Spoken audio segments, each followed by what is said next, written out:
घरी जर भरपूरदा गुलाबजाम बनवले असतील पण परफेक्ट गुलाबजाम जमत नसतील तर ही रेसिपी नक्की फॉलो करून बघा। हे गुलाबजाम मी 1 किलो खव्यापासून बनवलेले आहेत। त्यासाठी मी सर्वात आधी 1 किलो साखर घेतलेली आहे।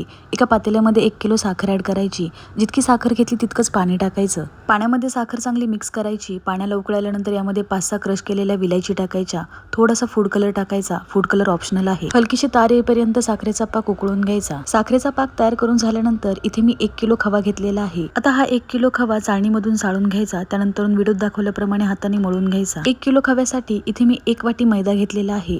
वजनाच्या प्रमाणामध्ये साधारण 200 ग्राम हा मैदा आहे। खव्यामध्ये मैदा चांगला मिक्स करायचा। परत एकदा खवा आणि मैदा चांगला मळून घ्यायचा आणि त्याच्या अशा प्रकारे गोळे करून घ्यायचे। गॅसवर कढई ठेवून कढईमध्ये तेल गरम करायचं। तेल हलकसं गरम असताना याच्यामध्ये गुलाबजाम सोडायचे। सगळ्या बाजूनी गुलाबजाम चांगले फ्राय करून घ्यायचे। त्यानंतर तयार केलेल्या साखरेच्या पाकामध्ये हे गुलाबजाम ऍड करायचे। पातेल्यामधून नंतर मी एका काचेच्या बरणीमध्ये हे गुलाबजाम स्टोर केले। तुम्ही सुद्धा रेसिपी नक्की करून बघा।